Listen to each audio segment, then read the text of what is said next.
If I had to compare a TikTok audio to one thing, it would probably be the time Drake told everybody that he's here for a good time, not a long time. And though I'm sure he tells the underage girl that before skedaddling like a deadbeat father, that testament surely holds up true when it comes to TikTok audios. So before diving deep into that, you must understand the 3 types of TikTok audios that float around for about a good month before they're basically forgotten by, the next year. So first we have the sad audios, where it just feels so good to listen to that the natural response to hearing it is to basically go find your nearest building and just plummet to the bottom. Next, you have the wholesome audios, where once someone initially hears the song, it will make the average trigger happy gun owner not want to hold someone hostage at gunpoint. And then finally, you have the villain audio, which is basically someone hearing this song and then thinking that committing war crimes against humanity is probably pretty cool to do, and as they're doing so, they're probably killing the people at the temple of the song, which is almost as if they were playing Beat Saber. I mean, we also have like special cases where like people bring old songs back from the dead, literally resurrect them, but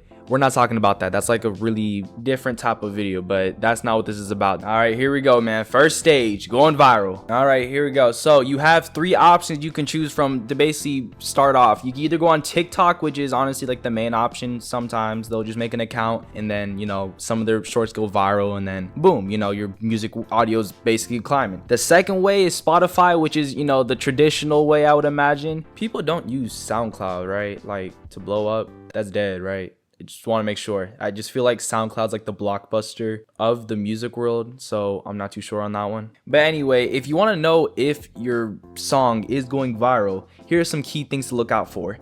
If your TikTok audio just becomes a TikTok edit audio and people are like making remixes of it, especially if they are making slowed down versions plus the reverb, which they can mess up, by the way. I've seen so many slowed down reverb songs where it just sounds like the bass is just taking over the entire song. It's just bom, bom, bom, bom, bom. Like, when someone has like a car and they're just blasting the music, and on the outside of the car, it just sounds like they're just feeling the vibration of the car rather than the actual song. It feels like that basically sometimes with slowed down songs on YouTube, but you never know. And you also have sped up versions of the song, which is basically just nightcore, but no one wants to say that because it sounds kind of weeby. And also, if they do tend to leave comments like this on the original video, then you better start proclaiming to your mom that she should quit her day job, because now you are TikTok famous, which the fame is really only like maybe a few weeks, so you really have to capitalize off of it once you hit it big. And also, this is a perfect segue into stage 2, the capitalization. Okay, so there's like a couple things you can do, but just know that most TikTok audios at this point in stage are really only one-hit wonders. Like the artist in general only really has one popular song, and every other song after that kind of flops because it just doesn't hit the same as the original. It doesn't have as much, I guess, exposure. Almost like a YouTuber that I know. I don't really know him that much, but I have an idea. I'm not naming names or anything, but yeah, they know who they are. Also, it's very essential that these artists go on tour immediately, like immediately into it. After they make like a couple songs and everything, go tour, and you get one of 2 fans. Either one, you get the people from TikTok that only know the chorus of your best song, and they can only sing that part when that part comes up in the concert that you're performing at. Insert Steve Lacy, for example. When this part of the song just stops in the concert, you know what you hear from then on? Crickets. Straight crickets. I would be annoyed, honestly. All that talent and just beautiful songwriting going to waste because people cannot increase their attention span, which I don't understand why you would go to a concert and pay in between $50 to like $80 to go to the concert and only spit one verse to the man on stage. The next stage in question is stage 3, the aftermath.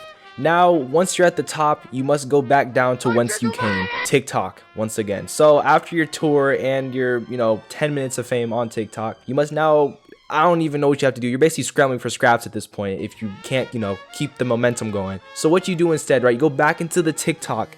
Oh my gosh. Wait, hold on.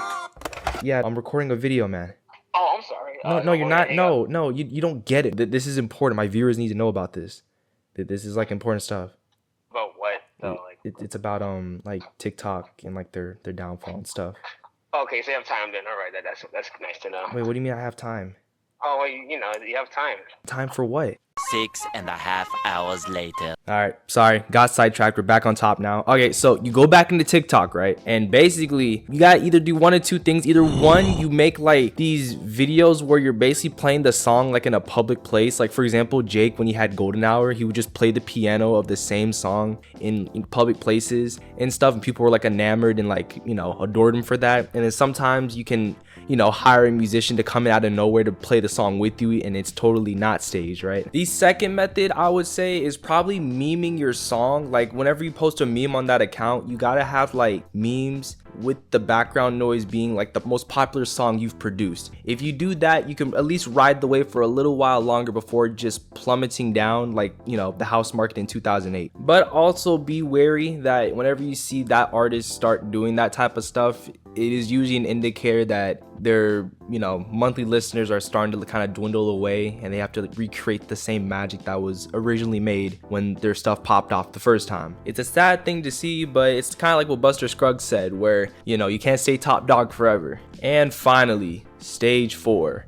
The fall off. This typically happens around like maybe a month or two after they made all their memes and stuff, and it's like they kind of just died down. They make like a second wave of songs like after all this, and it just doesn't hit the same, doesn't hit the mainstream public as it used to. I just want to reiterate something. When I say fall off, I don't mean in the sense that they're just getting like low views, because there are cases where really successful like TikTok audios and like the artists that made them, they still have a massive following. What I mean more so is that they're just not really mainstream anymore. Like they have their own little cult following and stuff, so they're kind of like on their own little lane, I guess. And I think that's kind of cool, you know, you get to ride off in the sunset with your own fans and everything, and, you know, create something original that people that like your music will like. And I think that's pretty cool. Even though they're not, you know, hitting the top charts like they used to, at least they can still create the art that they want with people that actually want to listen to it. And I think that's great, in my opinion. And just another disclaimer, not every artist gets this type of ending. This is really just the good ending. The bad ending is that they really never had fans to begin with. Most of their fan base were basically just bandwagons, and they all have deserted, you know what I'm saying? And now you just have a very small like